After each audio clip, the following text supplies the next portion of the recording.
উদ্বিগ্ন হয়েও না। ওয়া আনতুমুল আ'লাউনা, তোমরাই বিজয়ী হবে। তোমরাই কি হবে? ইন কুনতুম মুমিনিন, যদি প্রকৃত মুমিন হও তবেই। বুঝতে পারলাম ভাই? আল্লাহ কে বলছেন? আমাদের সৃষ্টিকর্তা, আমাদের পালনকর্তা, আমাদের রিজিক দাতা, আমাদের বিধানদাতা, এই মহাবিশ্বের স্রষ্টা। পুরো মহাবিশ্ব আল্লাহ পাকের আইনে চলে, পৃথিবী বাদ দিয়ে। বলেন পৃথিবী বাদ দিয়ে কেমন করে? দুনিয়াতে মানুষ আল্লাহ পাকের বিধান মানে না, পুরো মহাবিশ্ব মানে। বুঝতে পারতেছি না? এই দুনিয়াতে পুরো মহাবিশ্বের কোটি কোটি গ্যালাক্সি, গ্রহ, নক্ষত্র, তারা, প্রত্যেকটা জায়গায়, মানে এমনকি একটা গাছের পাতাও আল্লাহ পাকের হুকুম ছাড়া, তাসবিহ ছাড়া চলে না। তো শুধু মানুষ হতভাগা একটা প্রাণী, যে আল্লাহর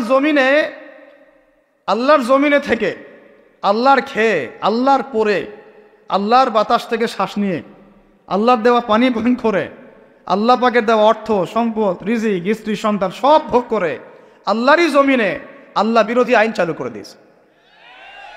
এই মানুষই একটা হতভাগা প্রাণী আছে। আর মন খারাপ করেন না, আমার কথা রাগ করেন না, এগুলো বাস্তব। আর আমার দিকে তেড়ে এসে কোনো লাভ নাই, কারণ এটা হচ্ছে অকাট্য সত্য কথা, যে আমরা আল্লাহ পাকের জমিনে আল্লাহর খেলাফতের দায়িত্ব পালন করছি না। আমরা আল্লাহ পাকের জমিনে আল্লাহর নিয়ামতগুলো ভোগ করে আল্লাহ বিরোধী অপশক্তির স্বার্থ রক্ষা করছে। না হলে বাংলাদেশের মতো জায়গায় কেউ ট্রান্সজেন্ডার চালু করতে পারে? একটা 90% মুসলিমের দেশে কেউ সুদভিত্তিক ব্যাংকিং সিস্টেম চালু করতে পারে, মদের বার চালু করতে পারে, জেনার লাইসেন্স দিতে পারে, পতিতালয় লাইসেন্স প্রাপ্ত হয়, কখনো ওই যে যাত্রা পালাগান, ঢাকঢোল, ডুগি তবলা বাজতেছে, কেউ প্রতিবাদও করতে পারে না। করতে গেলে তাকে বলা হয় সে মৌলবাদী, সে সন্ত্রাসী, সে জঙ্গি, উগ্রবাদী। তো আমরা যদি আল্লাহ পাকের জমিনে আল্লাহর খেয়ে, আল্লাহর পরে, আল্লাহ পাকের সব নিয়ামত ভোগ করে এই যদি হয় আমাদের অবস্থা, তাহলে আমাকে আপনি বলেন যে আল্লাহ পাকের কি বয়ে গেছে যে আমাদের হাতে আল্লাহ পাক এই দুনিয়াতে বিজয় দিবেন? আর কোনো জাতি নাই? পুরো মহাবিশ্বে সবাই আল্লাহর হুকুম মেনে চলে। সূরা বনী ইসরাঈল পড়েন, এমন কোন সৃষ্টি নাই আল্লাহ পাকের যে আল্লাহর তাসবিহ পাঠ করে না। শুধু মানুষই হতভাগা একটা সৃষ্টি। আমরা, আল্লাহ মাফ করেন আমাদেরকে, নামাজও পড়ে না। কি করে না? পাঁচবার দিনে বলা হচ্ছে হাইয়া আলাস সালাহ, হাইয়া আলাল ফালাহ, সাফল্যের জন্য আসো, সালাতের জন্য আসো, কল্যাণের জন্য আসো। কানে ঢুকে না, যায় না নামাজ পড়তে। কোরআন, ওই যে বললাম, বাসায়, সবার বাসায় কোরআন আছে। এমন কোনো ব্যক্তি আছেন আপনারা যে আপনাদের বাসায় কোরআন নাই? প্রত্যেকের বাসায় আছে। এমনকি আপনার ফোনের মধ্যে ওই অ্যাপসে আছে, খুলে দেখার সময় নাই। সময় কোথায়? মানে এত ব্যস্ত, সকাল থেকে রাত পর্যন্ত এতই ব্যস্ত মানুষ হতভাগা যে কোরআন খুলে দেখার সময় নাই। আবার বলে, এসব কথা বললে আবার বলবে যে আমরা কি ইসলাম কম বুঝি? আপনারাই ইসলাম বোঝেন, আমরা বুঝি না। আপনারাই মুসলমান, আমরা মুসলমান না, এইগুলো বলবে। ওমর রাদিয়াল্লাহু আনহু ঠিকই বলেছিলেন আজকে থেকে এই 1400 বছর আগে, যে ইসলাম ধ্বংস হবে যখন দেখবা তিনটা বিষয় সমাজে চলছে। এক, দল্লাতুল আলেম, আলেমরা যখন পথভ্রষ্ট হয়ে যাবে তখন সমাজে ইসলাম ধ্বংস হয়ে যাবে। দুই, ওয়াল আইম্মাতুল মুদিল্লিন, যখন আসবে এমন কিছু শাসক যারা পথভ্রষ্ট, মুদিল্লিন, তখন সমাজে ইসলাম ধ্বংস হবে। আর ওয়াল মুনাফিকিন ফি জিদারি কিতাবিল্লাহ, যে মুনাফিকরা যখন আল্লাহর কিতাব নিয়ে বাকবিতণ্ডা করবে, মুনাফিকরাই বাকবিতণ্ডা করবে যে আমরাই বেশি বুঝি ইসলাম, তোমরা বোঝো না। আর বাংলাদেশে টকশো সংস্কৃতি চালু না হলে আমরা এটা বুঝতে পারতাম না যে আসলে এই হাদিসটা সত্য। মাথার উপর দিয়ে যায় কথা কিছু না, পরে লেকচার রিপিট শুনে নিন। মূল জায়গায় আসি। কোরআন ঘরে আসে, আমরা তেলাওয়াত পড়ি না। নামাজের আজান কানে আসে, নামাজে যাই না। শেষ রাত্রে আল্লাহ পাক প্রথম আসমানে নেমে আসেন। কিভাবে নেমে আসেন আমরা জানি না, ওইটার কাইফিয়ত ব্যাখ্যা করার আমাদের দরকারও নাই। আল্লাহ পাক বলেছেন বাস ঈমান রাখি। এবং আল্লাহ পাক আহ্বান করতে থাকেন, কে আছো আমার কাছে কিছু চাইবা আমি তোমাকে দিব, সুবহানাল্লাহ। কে আছো আমাকে ডাকবা আমি তোমার ডাকে সাড়া দিব। কে আছো আমার কাছে ক্ষমা চাইবা, আমি ক্ষমা করে দিব। এইভাবে ফজর পর্যন্ত আল্লাহ পাক আহ্বান করতে থাকেন। আমরা ওই সময় ফেসবুক টেসবুক চালাই, রিল্যাক্সে ঘুম দেই। তাহলে নামাজের আজান কানে যায়, নামাজ পড়ি না, কোরআন বাসায় আছে তেলাওয়াত পড়ি না, খুলেও দেখি না, 40 কোনখানি বাদ দিয়ে। আর শেষ রাত্রে আল্লাহ পাক আহ্বান করতে থাকেন, আমি উঠে ওযু করে 2টা রাকাত নামাজ পড়ে একটু দোয়া করব, সেটা পারি না। এই আমি আবার যখন দিনের বেলায় এলেম শিখতে যাই, এমন জায়গায় এলেম শিখতে যাই যেখানে নারী পুরুষ একাকার অবস্থা, ফ্রি মিক্সিং। আমি এমন এলেম শিখতে চাই যে এলেমটা আমাকে 20 বছরে 20টা সূরাও শেখায় না, 20টা হাদিস আপনার মুখস্থ নাই। আমি চ্যালেঞ্জ করতেছি আপনাকে, 20টা হাদিস আপনি দাঁড়ায় বলেন, ছোট ছোট হাদিস খালি। যেমন عن أمير المؤمنين عمر بن الخطاب رضي الله عنه قال قال رسول الله صلى الله عليه وسلم إنما الأعمال بالنيات وإنما لكل امرئ ما نوى فمن كانت هجرته إلى الله ورسوله فهجرته إلى الله ورسوله ومن كانت هجرته إلى الدنيا يصيبها أو امرأة يتزوجها فهجرته إلى ما هاجر إليه। এরকম ছোট্ট আপনি আমাকে 20টা হাদিস শুনান, যারা 20 বছর পড়াশোনা করেছেন জেনারেল লাইনে, দাঁড়ান দেই কার সাহস আছে। এই হচ্ছে আপনাদের শিক্ষা ব্যবস্থা। তারপরে আপনি আবার যখন চাকরি ক্ষেত্রে যান, ঘুষ ছাড়া আপনার চাকরি হচ্ছে না। এই হলো অর্থনৈতিক জীবনের অবস্থা। আবার চাকরি ব্যবসা বাণিজ্য যাই করছেন, এর মধ্যে ম্যান্ডেটরি মাস্ট বি সুদ আছে। কি আছে? এই মাপে কম দেওয়া তো আছেই, অন্যের সম্পদ আত্মসাৎ তো আছেই, পণ্যে ভেজাল দেওয়া তো আছেই, তারপরে সিন্ডিকেট তো আছেই, যেটার দাম এখন এই রজবের আজকে কয় তারিখ? রজবের 14-15 হবে না? তো এই রজবের 14-15তে যে পণ্যের দাম 200 টাকা, 1.5 মাস পরেই সে পণ্যের দাম হবে 400 টাকা। এই হলো অর্থনৈতিক জীবনের অবস্থা। আর সুদের সাথে সম্পৃক্ত না হলেও তো আমাদের ঘুম হচ্ছে না। বাংলাদেশের 64,000 গ্রাম বাংলা বলি না আমরা, 64,000 গ্রাম বাংলায় একাধিক সুদী এনজিও আছে, সবাই সুদী কারবার করতেছে। আমাদের মা বোনরা ওখানে সমিতিতে নাম লিখাচ্ছে, আমরাও নাম লিখাইছি অনেকে। কিস্তি শোধ করতে হচ্ছে, জমি বন্ধক রাখো, বাছুর বন্ধক রাখো, গরু বন্ধক রাখো। শেষমেশ ধনীরা ধনী হচ্ছে, গরিবরা গরিব হচ্ছে। কারণ আল্লাহ পাক এই কিতাবের মধ্যেই বলেছেন, সূরা বাকারার শেষের দিকে আছে যে ইয়া আইয়ুহাল্লাযীনা আমানু, হে মুমিনগণ, ইত্তাকুল্লাহ, আল্লাহকে ভয় করো, ওয়া যারু মা বাকিয়া মিনার রিবা, সুদ ছেড়ে দাও, ইন কুনতুম মুমিনিন, যদি মুমিন হয়ে থাকো, ওয়া ইন লাম তাফআলু, সুদ যদি না ছাড়ো, ফাআযানু বিহারবিন মিনাল্লাহি ওয়া রাসূলিহি, আল্লাহ এবং তার রাসূলের সাথে যুদ্ধের ঘোষণা শুনে রাখ। আয়াত বুঝলেন? আয়াতটা কি বুঝলেন? আল্লাহ পাক বলছেন যারা সুদ খায় বা সুদ না ছাড়ে, এরা আল্লাহ এবং তার রাসূল মুহাম্মদ সাল্লাল্লাহু আলাইহি ওয়াসাল্লামের বিরুদ্ধে অস্ত্র নিয়ে দাঁড়ায় আছে। তো আপনার আমার কল্যাণ হবে না ভাই? দুনিয়ায় পরকালে কল্যাণ হবে না? আমরা হাউজে কাউসারের পানি তো পাবো ইনশাআল্লাহ, আমরা কবরের উত্তর তো দিতে পারবো ইনশাআল্লাহ। আমাদের জন্য নবী সাল্লাল্লাহু আলাইহি ওয়াসাল্লাম সুপারিশ তো করবেন ইনশাআল্লাহ, সুপারিশ তো নবীজি করবেন, এটা ঠিক আছে, এটা তো ঠিক আছে। কিন্তু কোরআনে যে আল্লাহ পাক বললেন যে সুদ যদি তোমরা না ছাড়ো, তাহলে জেনে রেখো তোমরা আল্লাহ এবং তার রাসূলের বিরুদ্ধে যুদ্ধ করতেছো। তো এখন এটা আমরা কিভাবে আল্লাহ পাককে বুঝ দিব? দুনিয়াতে না বুঝ দিলাম, দুনিয়াতে হয়তো কারো ক্ষমতা আছে, জবানটা বন্ধ করে দিল, এই কথা বলতে পারবেন না, চুপ একদম, সম্ভব কি না?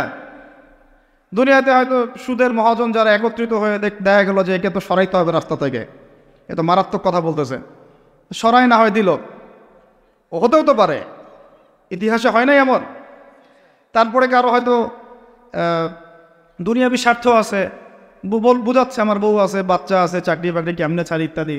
তো সব না হয় বুঝলাম, আল্লাহ পাকের সামনে আপনি এখন কি বুঝটা দিবেন? রাসূলের সামনে দাঁড়ায় কি বুঝটা দিবেন? দিতে হবে কি না জবাবটা? আজ হোক আর কাল হোক দিতে হবে কি না? পরকালে যেতে হবে তো নাকি? তো তাই যদি হয়, এটা যদি আমাদের ফাইনাল ডেস্টিনেশন হয়, চূড়ান্ত গন্তব্য হয়, তাহলে কোন ব্যক্তি বুদ্ধিমান, যে দুনিয়াতে সংশোধিত হয় সে, নাকি পরকালে যে ব্যক্তি অপেক্ষায় বসে থাকে সে? এখন এই সংশোধনের দিকে যদি আমরা দাওয়াত দিই, আমরা কি মৌলবাদী হয়ে যাব? সমাজের শত্রু হয়ে যাব? দেশ ও জাতির শত্রু হয়ে যাব? সুদী কারবার ছাড়া অর্থনৈতিক বিষয় কি চালানো সম্ভব না? হ্যাঁ, যখন এই সুদী ব্যাংকিং সিস্টেম ওয়ার্ল্ড ব্যাংকেরটা তো 1995-এর দিকে আসছে। তারও আগে ছিল ওই যে ব্রিটেনের দি ব্যাংক অফ ব্রিটেন, যেটা প্রথমে ছিল, প্রথমের দিকে আর কি। ও সারা বিশ্বকে শাসন করতো এক সময়। তার আগে করেছে জার্মানি, তারপরেও আসছে ও। এই পশ্চিমাদের দৌরত্ব ফরাসি বিপ্লবের পরে। তো ওয়ার্ল্ড ব্যাংক আসছে 1995-এর দিকে, 45-এর পরে। এর আগে মুসলমানরা বিশ্ব শাসন করে নাই, 4 খলিফা করেন নাই, উমাইয়ারা, আব্বাসীয়রা, ফাতেমেরা, মোগলরা, তুর্কিরা, উসমানীয়রা, তারা কি বিশ্ব শাসন করে নাই? তো তখন কি সুদ দিয়ে পুরো বিশ্বের অর্থনীতি পরিচালিত হয়েছে? বিকল্প কোনো ব্যবস্থা কি কোরআন এবং হাদিসে নাই? তো যদি সেটা থাকে, আর আমরা যদি এটাকে পাশ কাটায় যাই, গিয়ে পশ্চিমাদের এই অর্থনীতি যদি আমরা গ্রহণ করি, সেভাবে জীবনযাপন করতে থাকি, তো আল্লাহর সামনে কি ভাই আমাদেরকে দাঁড়াতে হবে না? আল্লাহ পাক আমাদের সবাইকে যেন কথাগুলো মন দিয়ে বোঝার তৌফিক দান করে।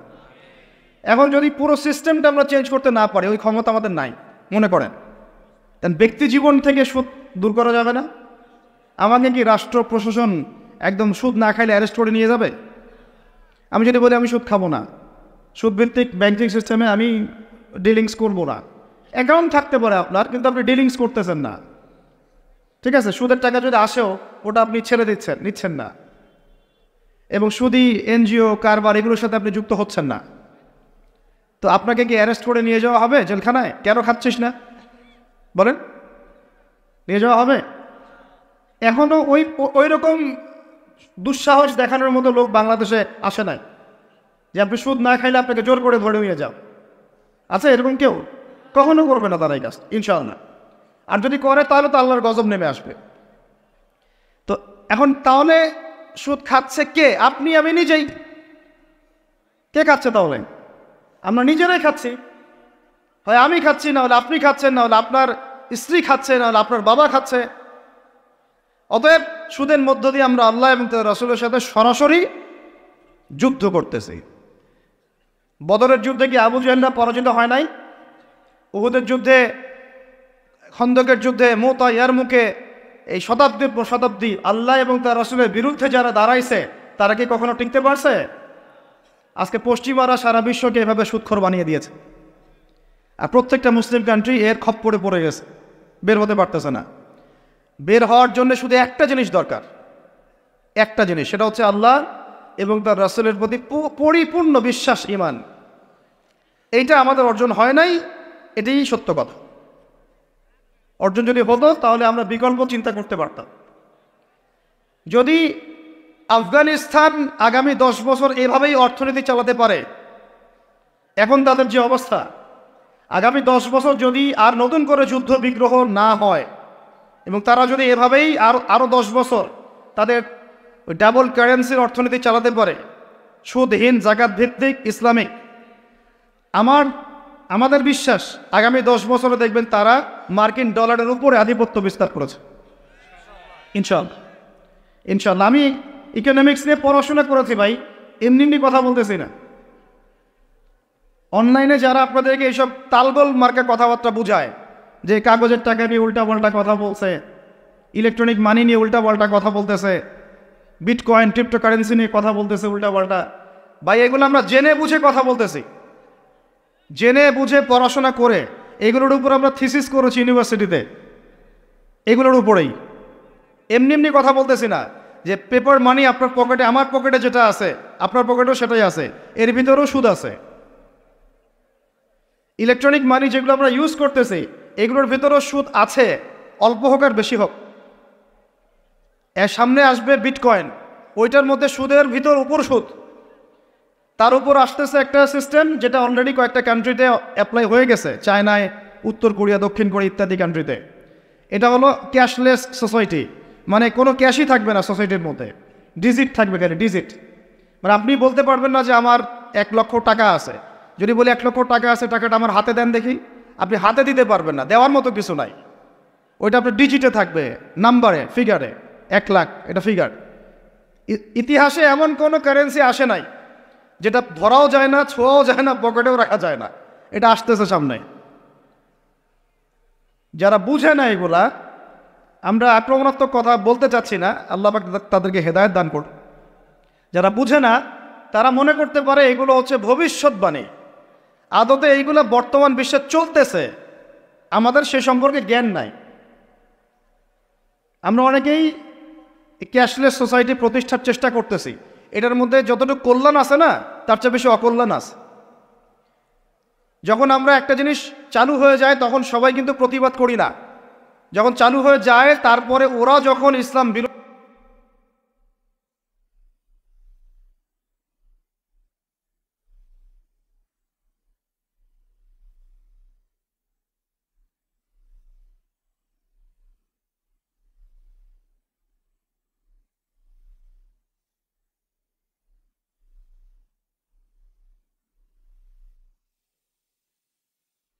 আমরা কিন্তু সবাই মিলে এইভাবে প্রতিবাদ করি নাই। আজকে যখন তারা একটা জিনিসকে প্রতিষ্ঠা করার চেষ্টা করতেছে ওদের স্বার্থে, ইসলামের বিপক্ষে, এখন আমাদের অনেকের টনক নড়তেছে যে আরে এ কি হচ্ছে, আমাদের মুসলমানদের বাচ্চারা এগুলো কি শিখতেছে। সমস্যা হচ্ছে আমরা সমস্যা আসলে শুরুতে বোঝার মতো ওই নূর বাসিরা হিকমা আমাদের এখনো পয়দা হয়নি। তখন শেষে গিয়ে একদম কুলে কি বলে ওটাকে মাঝপথে গিয়ে যখন দড়িয়ে যখন নৌকা ডোবা শুরু করে তখন আমাদের হুঁশ ফিরে আরে কি হচ্ছে। তো আল্লাহ পাক আমাদেরকে বিজয় দিবেন এটা প্রতিশ্রুতি দিয়েছেন, যে একটা নিয়ে কথা বলতে গেলে ভিতরে চলে গেছে। আমার সমস্যা এটাই, আলোচনা করতে গেলে একটু বেশি ভিতরে চলে যাই, পরে আর বেরোতে পারি না। আপনারা কি আলোচনা বুঝতে পারতেছেন? আল্লাহ পাক আমাদেরকে প্রতিশ্রুতি দিয়েছেন যে তোমরা দুশ্চিন্তাগ্রস্ত হয়েও না, তোমরা টেনশন করো না, ভয় পেও না, হীনবল হয়েও না, আনতুমুল আলাউনা, তোমরাই বিজয়ী হবে এই দুনিয়াতে এবং আখিরাতে, তোমরাই বিজয়ী হবে ইন কুনতুম মুমিনিন, যদি প্রকৃতপক্ষে মুমিন হয়ে থাকো।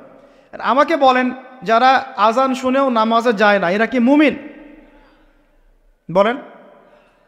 আপনি মনে করছেন আমি জুমার নামাজ তো পড়ি, ঈদের নামাজ তো পড়ি।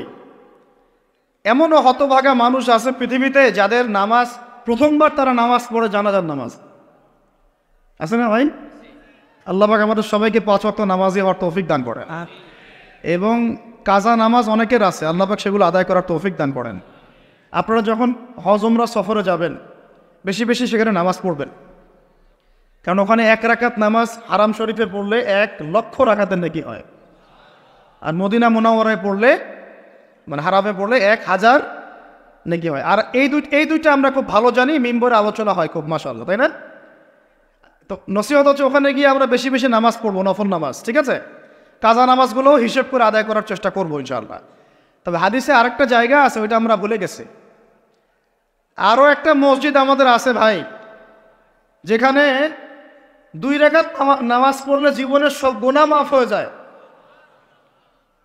ওইটা আমাদের পাঠ্যপুস্তকে নাই, আমাদের চেতনায় নাই, আলোচনায় নাই, মিম্বরে নাই, খুতবায় নাই।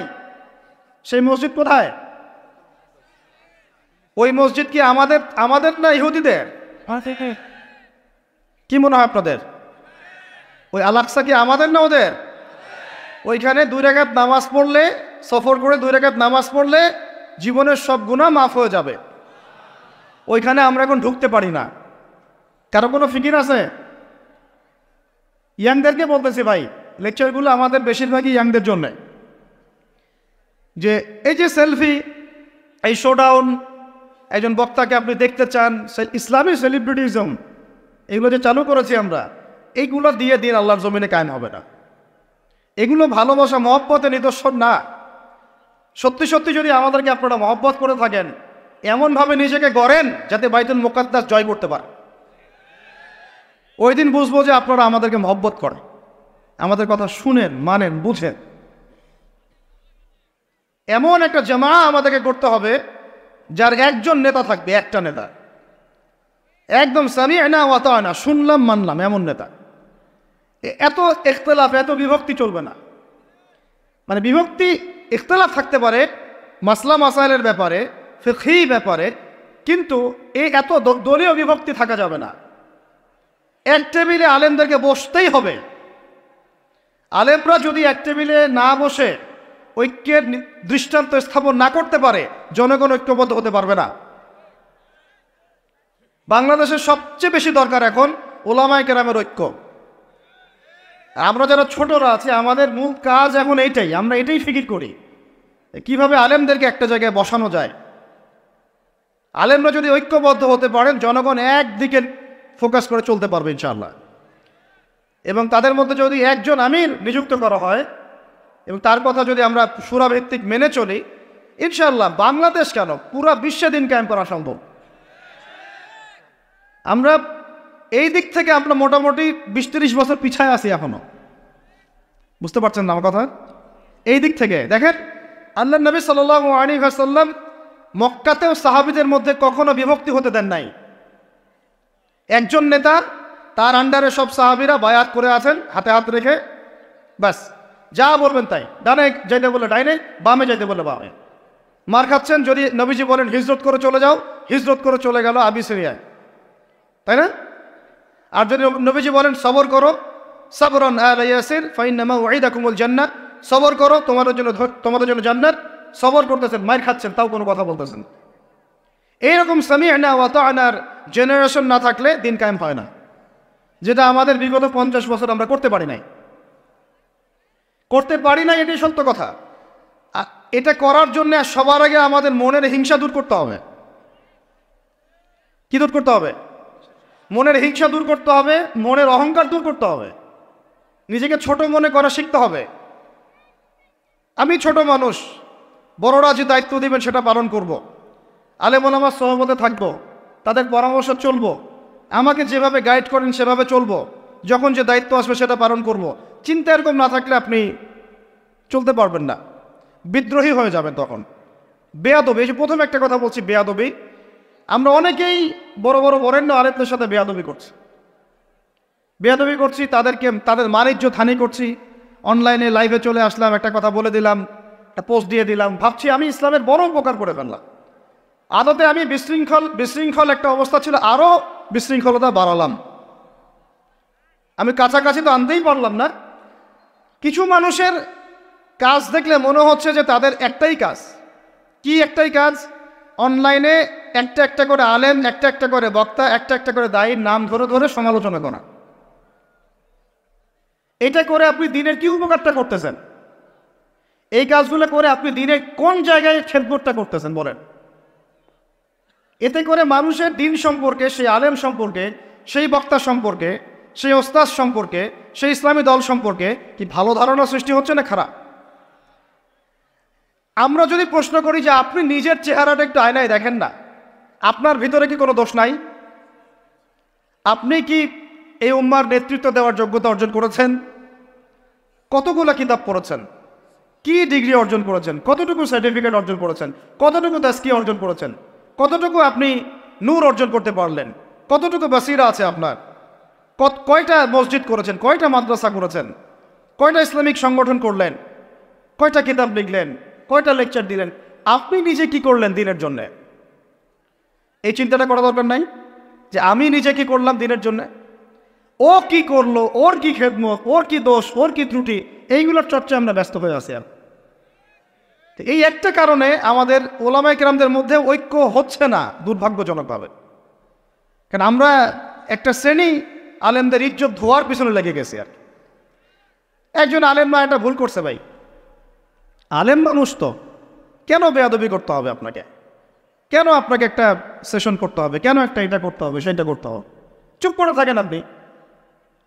পারলে তার সাথে আপনি পার্সোনালি দেখা করেন, তার কাছে যান, তার কথার পিছনের কারণটা খুঁজে বের করার চেষ্টা করেন। ইসলামের খেদমত এগুলো হচ্ছে না, তো ওই দিকে যেতে যাচ্ছি না। একটা রিকোয়েস্ট করবো আপনাদেরকে যে আমরা সবাই একটা দায়িত্ব কাঁধে নেই, যে এই উম্মতকে বিজয়ী করার জন্য আমারও কিছু দায়িত্ব আছে। আপনার দায়িত্ব নেই ভাই? তো আপনি আয়নার সামনে আজকে রাত্রে দাঁড়ায় অনেস্টলি সততার সাথে দাঁড়াবেন, দাঁড়ায় আপনার চেহারা আয়নায় দেখবেন, দেখে চিন্তা করবেন যে আসলে আমি আজ পর্যন্ত এই উম্মাকে কি দিয়েছি। বলেন তো কি বললাম ভাই? আয়নার সামনে দাঁড়ায় কি বলবেন? আমি আদনান, আমি আব্দুর রহমান, আমি আব্দুর রহিম, আমি অমুক, আমি তমুক, আমি ইসলামকে, উম্মাকে, আল্লাহকে, রাসূলকে কি দিয়েছি এই পর্যন্ত। যদি আপনার মনের মধ্যে সততা থাকে জবাব ওই আয়নার তসবির আপনাকে দিয়ে দিবে। একটা একটা উর্দু শের আছে যে চেহারে তো আকসর ধোকা দেতি হ্যায়, সচ তো আইনা বলতি হ্যায়। মানে চেহারা তো বেশিরভাগ সময় ধোকা দেয় মানুষকে, সত্য কথা বলে আয়নার প্রতিবিম্ব। তো আল্লাহর ওয়াস্তে নিজের আত্মসমালোচনা করি, আমরা উম্মাকে কি দিলাম এর ফিকির করি। এখন যদি উত্তর আসে যে আমি অনেক দিয়েছি উম্মাকে, আমি একদম কামেল হয়ে গেছি, তাহলে বুঝবেন আপনার মধ্যে ইবলিসের চরিত্র আসছে। ইবলিসই বলতে পারে যে আমি সবার চেয়ে শ্রেষ্ঠ। ওই যে বলে নাই আনা খায়রুম মিনহু, আমি আদমের চেয়ে শ্রেষ্ঠ। খলাকতানি মিন নার, আমাকে আগুন দিয়ে সৃষ্টি করেছেন। খলাকতাহু মিন তিন, তাকে মাটি দিয়ে সৃষ্টি করেছেন। এই কেবার যদি চলে আসে বুঝবেন আপনি ধ্বংস হয়ে গেছে। ফিরআউন বলেছিল আনা রব্বুকুমুল আ'লা, আমি তোমাদের মহান রব। নাউযুবিল্লাহ। আর একজন আল্লাহর বান্দা খালি বলবে আল্লাহুম্মা ইজআলনি ফি আইনি সগীরা ওয়াজআলনি ফি আ'য়ুনিন নাসি কাবীরা। আল্লাহ তুমি আমাকে নিজের চোখে ছোট বানায় দাও আর অন্য মানুষের চোখে আমাকে বড় বানায় দাও। আমিন। তো আত্মসমালোচনা করতে হবে কিনা ভাই? এখন যদি আমার উত্তর আসে যে না আমি তো আসলে ভাই কিছু করতে পারি নাই, এই টুকটাক কিছু লেকচার দিয়েছি এতটুকুই, এখনও আমি উম্মাকে ঐক্যবদ্ধ করতে পারি নাই, ওলামায়ে কেরামকে এক জায়গায় আনতে পারি নাই, আমি এখনও কোনো ইসলামিক বড় কোনো অ্যাসোসিয়েশন ফর্ম করতে পারলাম না, এখন পর্যন্ত আমি 100টা কিতাব লিখতে পারি নাই, এখনও আমি ইফতা দেওয়ার মতো বা মুফতি হওয়ার মতো যোগ্যতা অর্জন করিনি, এখনও আমার কোরআনের কত জ্ঞান শেখা বাকি, কত আলেমের সহবতের থেকে নূর নেওয়া বাকি, এখনও কত দূর যাওয়া বাকি। এই চিন্তাগুলো যদি মনের মধ্যে আসে তখন দেখবেন রাতে আপনার ঘুম হারাম হয়ে গেছে। তখন আপনার প্রচেষ্টা চলবে ইনশাল্লাহ কীভাবে এগুলো আপনি অর্জন করতে পারবেন। ওই গুটি কয়েক মানুষকে দিয়ে দিন কায়েম হবে ইনশাল্লাহ। আমার কথায় রাগ করলেন নাকি? একটু মন খারাপ করলে আল্লাহ পাক ওই ওসিলায় যদি আপনাকে আবার দিনের দিকে নিয়ে আসেন, আমার লেকচার ওয়াজ করা সার্থক।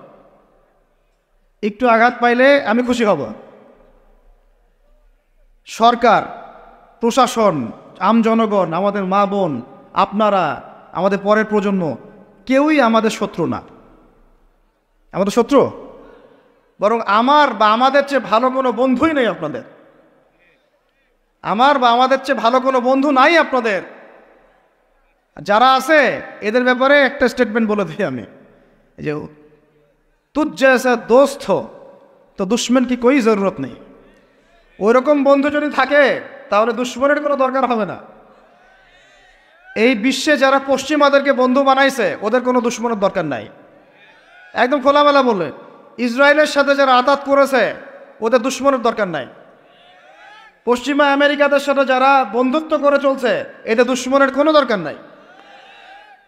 দেখে নিন এদের চরিত্র হচ্ছে এরা একটা মুখ নিয়ে আপনার সামনে আসবে, ওদের একটা স্বার্থ পিছনে থাকবে, ওই স্বার্থ উদ্ধার করার জন্য বন্ধুর বেশে আপনার সামনে আসবে।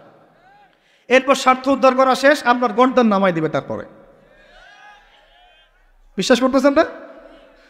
আমরা ওদেরকে চিনি, কারণ আমরা আল্লাহর কিতাব পড়ি রে ভাই। আল্লাহ পাক এই কিতাবের সূরা মাঈদার 51 নম্বর আয়াতে বলেছেন, ইয়া আইয়ুহাল্লাযীনা আমানু, হে মুমিনগণ, লা তাত্তাখিযুল ইয়াহুদা ওয়ান নাসারা আউলিয়া, তোমরা এই ইহুদিদেরকে আর নাসারা খ্রিস্টানদেরকে বন্ধুরূপে গ্রহণ করো না। কে বলেছেন ভাই? আমার কিছু বলার আছে এখানে? কোন ইহুদি কোন খ্রিস্টানকে? আল্লাহ পাক কি সবার কথা বলছেন? উত্তর না, ওদের মধ্যেও কিছু কিছু ভালো মানুষ আছে, সত্য এটা। কিছু কিছু ভালো মানুষ আছে। কারা তাহলে? কাদেরকে নিষেধ করলেন আল্লাহ পাক? আল্লাহ পাক বলছেন বা'দুহুম আউলিয়াউ বা'দ, ওদের মধ্যে কিছু আছে যারা একে অপরের বন্ধু। একে অপরের, বলেন তো ইসরায়েল আর আমেরিকা কি একে অপরের বন্ধু না বন্ধু না? এদেরকে বন্ধুরূপে গ্রহণ করতে আল্লাহ নিষেধ করেছে। এই আয়াতটা এখন ওই মধ্যপ্রাচ্যের এই হাবিবিদেরকে কে বুঝাবে? কে বুঝাবে? এই জর্ডানের রাজাকে কে বুঝাবে? আমাদের সৌদের কিংকে কে বুঝাবে? লেবাননকে কে বুঝাবে? এই যে গলফ কান্ট্রিদেরকে কে বুঝাবে যে আল্লাহ পাক বলেছেন ইহুদি এবং খ্রিস্টানদের মধ্যে যারা একে অপরের বন্ধু এদেরকে আমরা বলি জায়নিস্ট। কি বলি? জায়নিস্ট, মানে জায়নবাদী। এরা জায়নিস্ট মুভমেন্ট চালু করেছে সারা ওয়ার্ল্ডে। এদের উদ্দেশ্য হচ্ছে হোলি ল্যান্ডটা দখল করা, মানে ওই নীলনদ থেকে ইউফ্রেটিস পর্যন্ত দখল করে ওইখানে দাজ্জালের শাসন কায়েম করা, এটা ওদের লক্ষ্য। এই একটা লক্ষ্যে ওরা আগাচ্ছে। এদেরকে আল্লাহ পাক বন্ধুরূপে গ্রহণ করতে নিষেধ করেছেন। এই আয়াতটা আপনি ওদেরকে কিভাবে বোঝাবেন? আল্লাহ পাক আরও বলছেন ওয়ামা ইয়াতাওয়াল্লাহু মিনকুম, আয়াত কিন্তু শেষ হয়নি এখনো। আল্লাহ পাক বলছেন ওয়ামা ইয়াতাওয়াল্লাহু মিনকুম, তোমাদের মধ্যে হে মুমিনরা কেউ যদি ওদের দিকে মুখ ফিরাও, মানে ওদেরকে অ্যালায়েন্স রূপে গ্রহণ করো, ফাইন্নাহু মিনহুম, তুমি তখন তাদের অন্তর্ভুক্ত হয়ে যাবে। নাউযুবিল্লাহ। তার মানে কি তারা কাফের হয়ে যাবে? আমরা কি তাহলে এদের সবাইকে কাফের বলছি, তাকফির করছি? উত্তর না। যারা বলে আমরা এদেরকে তাকফির করেছি, এরা ডাহা মিথ্যাবাদী, এরা হচ্ছে ডাহা মিথ্যাবাদী। আমরা এ ধরনের মধ্যপ্রাচ্যের শাসকদেরকে তাকফির করি নাই, আগেও করিনি, এখনো করি না, ভবিষ্যতেও ইনশাল্লাহ করবো না। আল্লাহ পাক কি বলছেন তাহলে? আল্লাহ পাক আয়াতের শেষে উত্তর দিচ্ছেন ওয়ামা ইয়াতাওয়াল্লাহু মিনকুম ফাইন্নাহু মিনহুম, তোমাদের মধ্যে কেউ যদি ইহুদি নাসারাদের সাথে, জায়নিস্টদের সাথে জোট গঠন করো, ওদেরকে বন্ধুরূপে গ্রহণ করো, তাহলে তোমরা তাদের অন্তর্ভুক্ত হয়ে যাবে, আমাদের কেউ থাকবে না। এর মানে তারা কি হবে? ইন্নাল্লাহা লা ইয়াহদিল কওমাজ জালিমিন, আল্লাহ পাক এই জালেমদেরকে হেদায়েত দেন না। তার মানে তারা হবে জালেম। কি হবে? আল্লাহ পাক শব্দ ইউজ করেছেন কি? জালেম। অতএব যদি কেউ জায়নিস্টদেরকে মিত্ররূপে, বন্ধুরূপে গ্রহণ করে, সে ব্যক্তি হোক, সমাজ হোক, সরকার হোক, রাষ্ট্র হোক, সে জালেম হয়ে যাবে। কি হবে ভাই? সে কি কাফের হবে? উত্তর না। কাফের হবে? কি হয়ে যাবে? জালেম। ইন্নাল্লাহা লা ইয়াহদিল কওমাজ জালিমিন, আল্লাহ পাক জালেমদেরকে হেদায়েত দেন না। এই জন্যই তো মদের বার ওপেন করতেছেন, এখন কনসার্ট করতেছেন, হ্যালোইন করতেছেন, এইটা করতেছেন, ওইটা করতেছেন। কেন? আল্লাহ পাক নারাজ হয়েছেন। আল্লাহ পাক কি হয়েছেন? নারাজ হয়েছেন আল্লাহ পাক। এখান থেকে ফিরে না আসলে আল্লাহ পাক ধরবেন। তো এখান থেকে আপনি বুঝতে পারছেন যে পুরো বৈশ্বিক প্রেক্ষাপটে আমাদের অবস্থাটা কি। আরও একটা আয়াত আছে, ওটা সূরা বাকারায়, এটা আরো মারাত্মক। এটা আল্লাহ পাক তার নবীকে বলছেন যে ওয়ালান তারদা, ভালো করে শোনেন যুবকরা, আল্লাহ পাক বলছেন ওয়ালান তারদা। আপনারা হয়তো অনেকে গ্রামার জানেন না, যারা মাদ্রাসা ব্যাকগ্রাউন্ডে তারা জানেন, বুঝবেন। এখানে মানে এমন একটা কথা বলা হচ্ছে যে কখনোই কখনোই তারা সন্তুষ্ট হবে না। ওয়ালান তারদা আনকাল ইয়াহুদ, ইয়াহুদা নাকি ইয়াহুদ, কি ওয়ালান তারদা আনকাল, ওয়ালান তারদা আনকাল ইয়াহুদ ওয়ালান নাসারা হাত্তা তাত্তাবিআ মিল্লাতাহুম। কি কঠিন কথা, কি স্পষ্ট কথা। আমরা কি আল্লাহ পাককে তাফসির শিখাইতে যাব? আমরা কি আল্লাহ পাককে তাউইল শিখাইতে যাব? আমরা কি আল্লাহকে ব্যাখ্যা শিখাইতে যাব? আল্লাহর কালামের স্পষ্ট কথার কোনো ব্যাখ্যার দরকার নাই। এটা তো আয়াতুল মুহকামাত, এটা তো মুতাশাবিহাত আয়াত নয়। আল্লাহ পাক বলছেন ওয়ালান তারদা, কোশ্চিন কালেও সন্তুষ্ট হবে না, আনকা, হে নবী তোমার উপরে। কারা সন্তুষ্ট হবে না? আল ইয়াহুদ ওয়ালান নাসারা, ইহুদি এবং নাসারানা। এরা কোশ্চিন কালেও তোমার উপরে হে নবী সন্তুষ্ট হবে না, হাত্তা তাত্তাবিআ মিল্লাতাহুম, যতক্ষণ না তুমি ওদের মিল্লাত, ওদের ধর্ম গ্রহণ করছো। আর কিছু বলতে হবে ভাই? হ্যাঁ, আপনি যদি এখন ওদের সব, ওদের শিক্ষা, ওদের সংস্কৃতি, ওদের রাজনীতি, ওদের বিশ্ব রাজনীতি, ওদের কূটনীতি, ওদের মানে যা যা আছে, ওদের যা কিছু আছে, দর্শন, এগুলোর সামনে আত্মসমর্পণ করেন, বলেন হ্যাঁ এগুলো খুব ভালো, আমরা এগুলো মেনে নিচ্ছি, হ্যাঁ তোমরা আমার দোস্ত বন্ধু, ওরা আপনার কোনো ক্ষতি করবে না, কোনো ক্ষতি করবে না।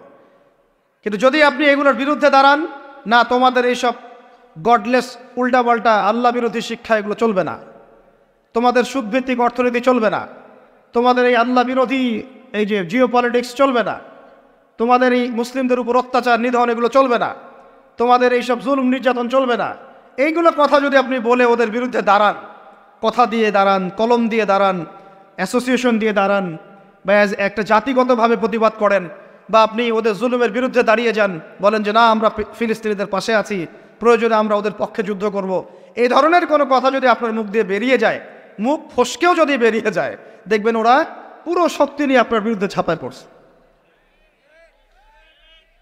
বুঝতে পারেন না ইমান? আর কেমনে বললে বুঝবেন আমার জানা নাই, এর চেয়ে আর খোলামেলা কোনো কথা বলা সম্ভব। এই হলো কোরআনের কথা। আরও আছে, আরও বলি একটা, নিতে পারবেন তো? এই একটা নিতে পারবেন তো? আল্লাহ নেওয়ার তৌফিক দান করেন। কোরআনের কিছু আয়াত আছে সবাই নিতে পারে না। কোন কোন আয়াত আছে শুনলে মানুষ মনে করে যে কোরআন তো আমার জন্যই নাজিল হয়েছে, আর কোন কোন আয়াত আছে শুনলে মানুষ মনে করে এই আয়াতটা নাজিল করার কি দরকার ছিল। নাউযুবিল্লাহ। এখন এই যুগ চলতেছে, সব মানতে রাজি। কিসের পর্দা? পর্দার কি দরকার? সব মানি কোরআনের। জাকাত ভিত্তিক, কিসের জাকাত? জাকাত দেওয়ার কি দরকার? সব মানি। চোরের আবার হাত কাটতে হবে কেন? মানবতা বিরোধী কাজ। সব মানি কোরআনের। ব্যভিচার করলে রজম কেন করতে হবে? এটা তো বর্বর মধ্যযুগীয় আইন। কথা বুঝতে পারে না? কোরআনের সবাই নিতে পারে পারে না। কোরআনে 400 থেকে 450 জায়গায় আছে যে আল্লাহ রাব্বুল আলামিনের দিন প্রতিষ্ঠার জন্যে তোমরা দাওয়াতের পাশাপাশি জিহাদ করো। কি করো? ওই শব্দ নিতেই পারে না মানুষ।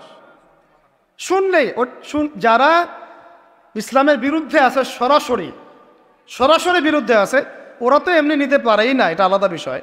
যারা দাড়ি টুপিওয়ালা কালিমা পড়া কিছু মুসলমান আছে, মুনাফেক নামধারী মুসলমান, এরাও নিতে পারে না। দেখেন নাই কি অবস্থাটা হইল অক্টোবর মাসে, এই যে প্যালেস্টাইন ইস্যু নিয়ে এই প্রকাশ্য একটা জিহাদ চলতেছে ইহুদিদের সাথে, একদম স্পষ্ট। সবাই চিনতেছে কারা হকপন্থী কারা বাতিলপন্থী। একটা মানুষ যে নামাজ পড়ে না সেও চিনতে পারতেছে যে হ্যাঁ এরা জালেম, এরা মাজলুম, তাই না? প্রশাসনের 98% ভাই এটাই বিশ্বাস করে যে ইসরায়েল জালেম, এই ফিলিস্তিনের ভাইরা মাজলুম।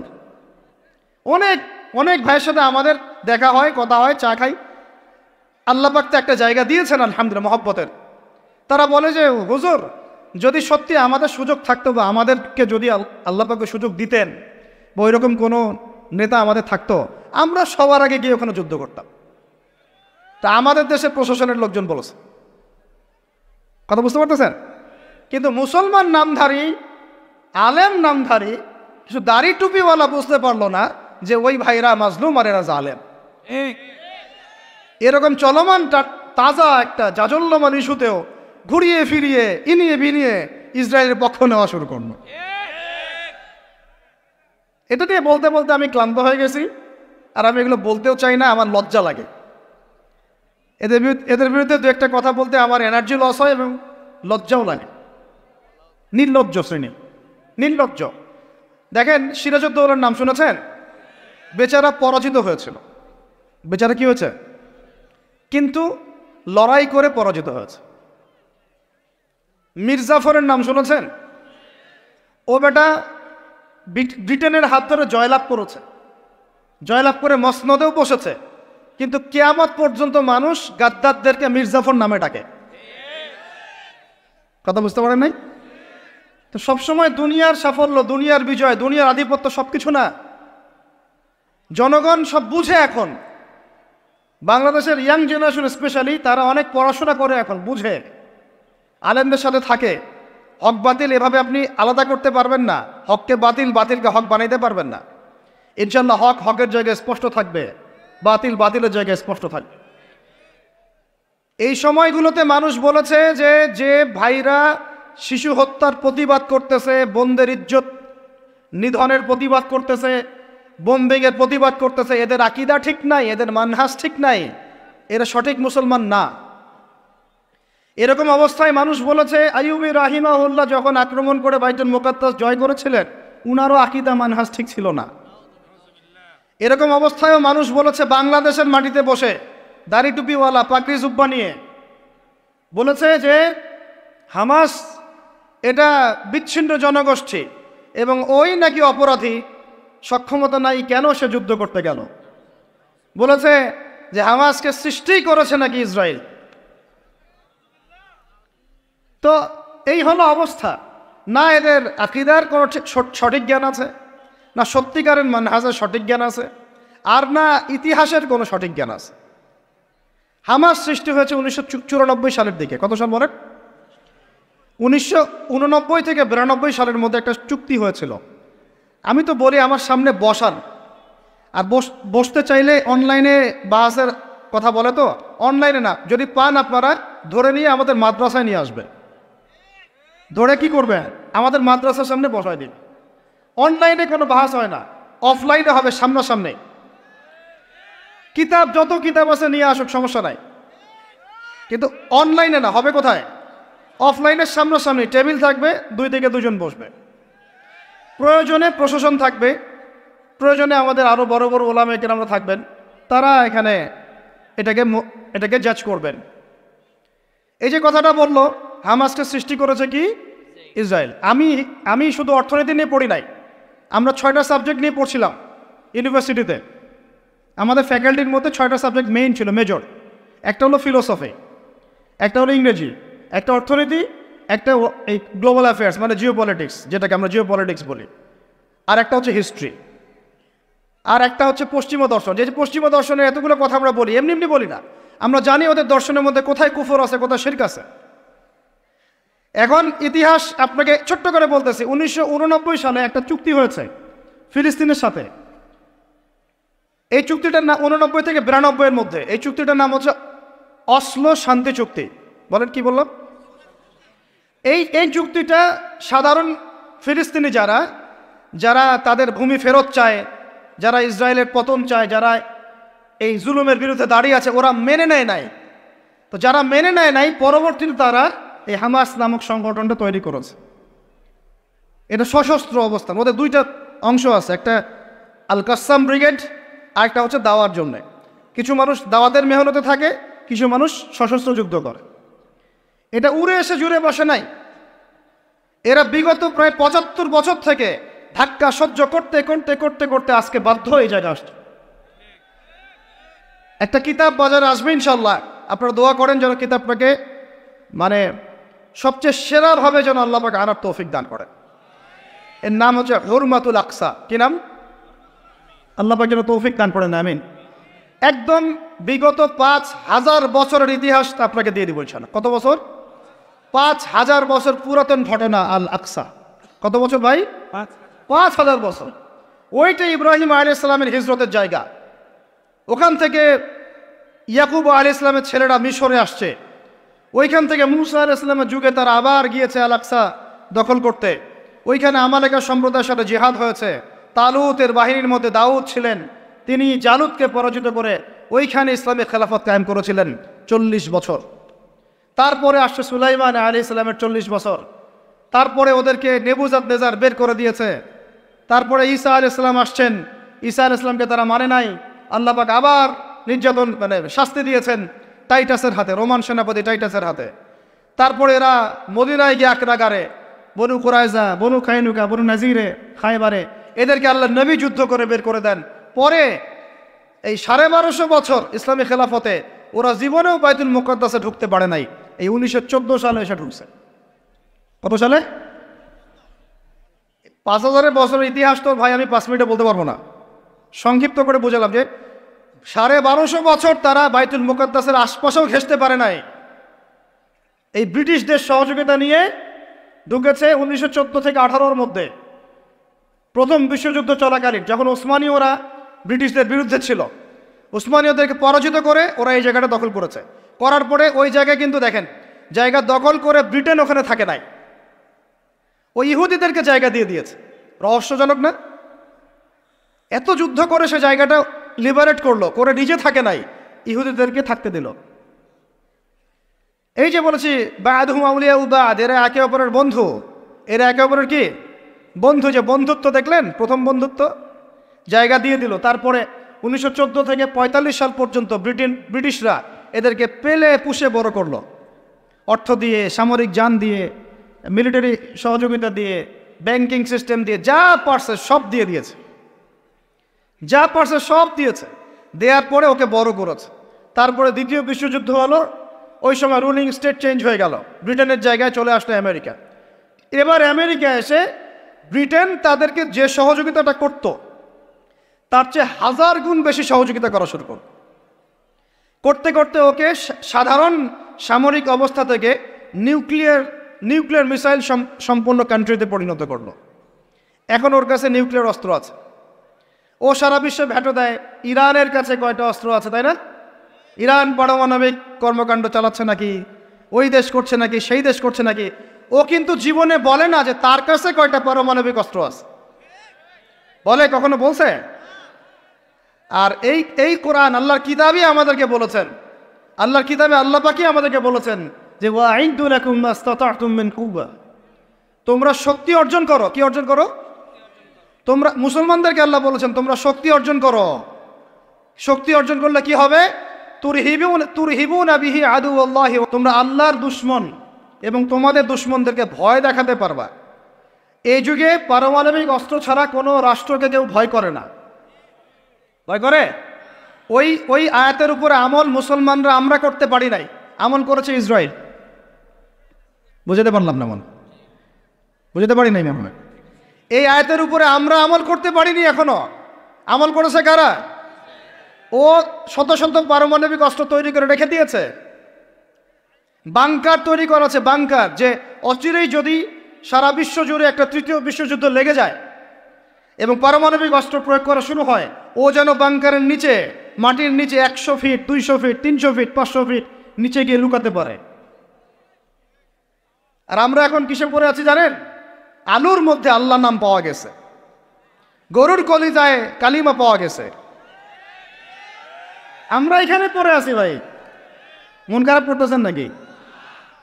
এই হলো আমাদের অবস্থা। কি একটা অবস্থা! আমরা পড়ে আছি এখনো কলা নিয়ে। কলা মানে রাস্তাঘাটে আমরা বের হব হনুমানের মূর্তি নিয়ে, বানরের মূর্তি নিয়ে, দেখেন নেই? সাপ নিয়ে, ব্যাঙ নিয়ে, পেঁচা নিয়ে। এগুলো হচ্ছে আমাদের সায়েন্স অ্যান্ড টেকনোলজি, প্রযুক্তির অগ্রগতি, তাই না ভাই? আজ পর্যন্ত আমরা কয়টা অ্যাপস তৈরি করতে পারলাম, কয়টা সফটওয়্যার তৈরি করতে পারলাম, কয়টা মিসাইল তৈরি করতে পারলাম। আমাদের আকাশ, এই পুরো আকাশ, আমার কথা রাগ করে না, আমি কারো দুশ্মন না, জাস্ট আমি আমার জায়গা থেকে অ্যাজ এ নাগরিক কথা বলছি। আমাদের দেশের আকাশ সুরক্ষিত না, সুরক্ষিত না, 100% সুরক্ষিত না। আপনাদের কোনো খবরই নাই। আর ইসরায়েলের আকাশ, আপনি মারবেন কোনো মিসাইল, ওর আয়রন ডোম রেডি করে রাখছে, আকাশেই আপনার মিসাইল ধ্বংস করে রেখে দেবে। যে কাজগুলো আমাদের করা দরকার আল্লাহ পাক আমাদেরকে করতে বলছেন এই কিতাবের মধ্যে, যে তোমরা ওয়াইদু লাকুম মাস্তাতা'তুম মিন কুওয়া, সাধ্যমতো শক্তি অর্জন করো তোমরা। কাদেরকে বলছেন? আমাদের হিন্দু ভাইদেরকে, ইহুদিদেরকে, খ্রিস্টানদেরকে, বৌদ্ধদেরকে।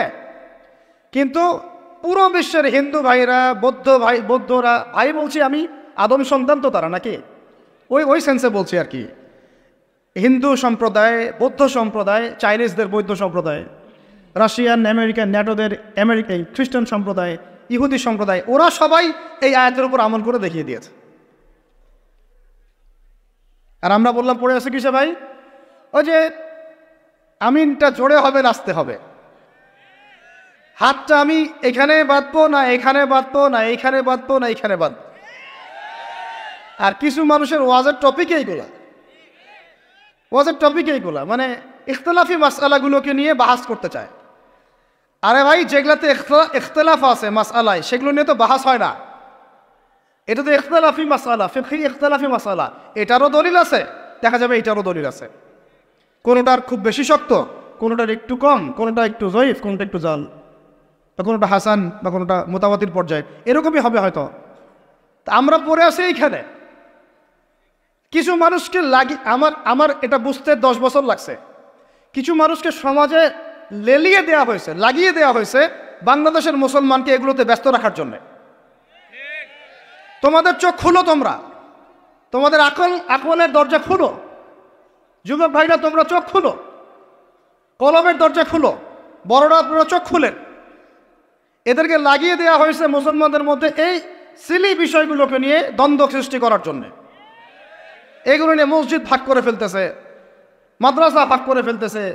ফরজ ঐক্য নষ্ট করে হলেও মুস্তাহাব প্রতিষ্ঠা করতে হবে, ফরজ ঐক্য নষ্ট করে হলেও মুস্তাহাব প্রতিষ্ঠা করতে যাচ্ছে। কি একটা অবস্থা! বলেন ইন্না লিল্লাহি ওয়া ইন্না ইলাইহি রাজিউন। যখন মানুষের ঐক্যবদ্ধ হওয়া উচিত, আমাদেরকে ওদের সাথে লড়াই না করে সমকক্ষ হওয়া দরকার, যে শক্তিতে, অর্থনীতিতে, সমর নীতিতে, সব দিক থেকে আমরা সমমানের, ওরা আমাদের দিকে চোখ রাখাতে পারবে না, এগুলো নিয়ে ভাবা দরকার। আমরা পড়ে আসি এখন এগুলো নিয়ে।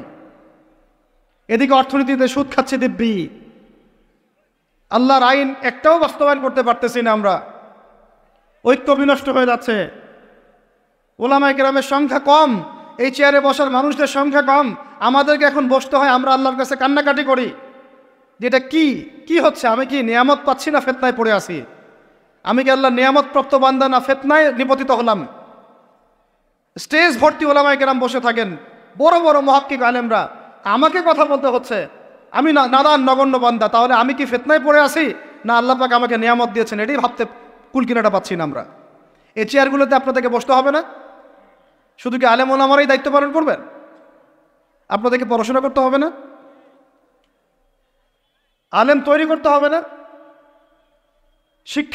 শিক্ষা নিচ্ছেন, এই প্রথমেই বললাম 20 বছর পড়তেছেন, কোরআনের বালাই নাই, হাদিসের বালাই নাই, নৈতিকতার বালাই নাই, মেয়েদের সাথে ফ্রি মিক্সিং, অ্যাফেয়ার্স, আরাম relation, PUBG, free fire, TikTok, এইগুলাই। তো এই জেনারেশনটাকে দিয়ে আমি কেমন করে দিন প্রতিষ্ঠার দিকে কথা বলতে পারি? আমার কথা রাগ করতেছে নাকি ভাই? আমি একটু কাঠখোট্টা মানুষ আর খোলামেলা কথা বলি, এটা আমার দোষ। তবে এই দোষটা নিয়ে আমি আল্লাহর পথে কাজ করতে চাই, কারণ সব সময় নরম নরম সুরের কথায় ওয়াজে কাজ হয় না। নরম নরম কথা বলার সময় শেষ হয়ে গেছে, এখন হকের বাতিল স্পষ্ট করতে হবে, তবে হিকমার সাথে, প্রজ্ঞার সাথে। যে আয়াতে আমাদেরকে আল্লাহ পাক আমল করতে বলেছেন, সেই আয়াতে আমল করতেছে এখন সারা বিশ্বের ইহুদি শক্তি, খ্রিস্টান শক্তি, অন্যান্য শক্তিরা। যুবকরা শুনেন, আল্লাহ পাক বলছেন লাতাজিদান্না আশাদ্দান নাস আদাওয়াতান লিল্লাযীনা আমানুল ইয়াহুদ ওয়াল্লাযীনা আশরাকু। এই আয়াত আপনারা নিতে পারবেন না আমি জানি। আল্লাহ পাক বলছেন, হে মুসলমানরা শুনো, আমরা তো মুসলমান নাকি, হে মুমিনরা শুনো। আগে শুনেছেন ইহুদি নাসারাদেরকে বন্ধুরূপে গ্রহণ করতে নিষেধ করা হয়েছে, আগে শুনেছেন ওরা একে অপরের বন্ধু, আগে শুনেছেন যে ওরা ততক্ষণ সন্তুষ্ট হবে না যতক্ষণ না তারা আপনাকে ওদের ধর্মের দীক্ষিত করছে। এবার আল্লাহ পাক বলছেন, মানুষের মধ্যে, হে মুসলমানরা, তোমাদের সাথে যারা শত্রুতা করে, মানুষের মধ্যে তোমাদের সাথে সবচেয়ে বেশি শত্রুতা রাখে যারা, তারা হলো 2 শ্রেণীর মানুষ। কয় শ্রেণী? এক শ্রেণী হচ্ছে আল ইয়াহুদ, এক শ্রেণী ইহুদি, মানে ওই যে আমাদের বোনদেরকে ধর্ষণ করছে ফিলিস্তিনে, আমাদের ভাইদেরকে বোম মারছে যারা, বাচ্চাদেরকে বোম মারছে যারা, এরা তোমাদের সাথে সবচেয়ে বেশি শত্রুতা রাখে। আর এক শ্রেণী আছে ওয়াল্লাযীনা আশরাকু, ওয়াল্লাযীনা, যারা শিরক করে, মুশরিক। আর আমাদের চারপাশে মুশরিকরা আছে না নাই? আমাদের একজন শ্রদ্ধেয় আলেম, আল্লাহ পাক তাকে নেক হায়াত দারাজ করেন, দীর্ঘ নেক হায়াত দারাজ করেন, উলামা সম্মেলনে বলেছিলেন যে ফিলিস্তিনের ভাইরা আক্রান্ত হলে এদিক ওদিকে যাওয়ার সুযোগ আছে, কমপক্ষে মিশর, জর্ডান ইত্যাদি তারা চেষ্টা করতে পারে। মুসলমানদের উপর যদি, বাংলাদেশের মুসলমানদের যদি আল্লাহ না করুক কখনো কোনো সমস্যা আসে, বাংলার মুসলমানরা যাবে কোথায়? চতুর্দিক থেকে বেষ্টিত আছে। 2 শ্রেণীর মানুষ তোমাদের সাথে সবচেয়ে বেশি শত্রুতা রাখে। কে বলেছেন? আল্লাহ পাক, আল্লাহর কালাম, সূরা মাইদা পড়ে দেখে। কোন সূরা? মাইদা পড়ে দেখে। এক শ্রেণী ইহুদি, এক শ্রেণী মুশরিক। এখন সারা বিশ্বে ইহুদি আর মুশরিকরা একে অপরের সবচেয়ে ঘনিষ্ঠ বন্ধু। এখন বুঝেন ওয়ার্ল্ড অ্যাফেয়ার্স কীভাবে ডিল হচ্ছে। কোরআন একদম জাজল্যমান, মনে হচ্ছে এখনই আয়াত নাজিল হলো। আর আমাদের উপর যদি আল্লাহ না করুক কোনো সমস্যা আসে, আমরা যাব কোথায়?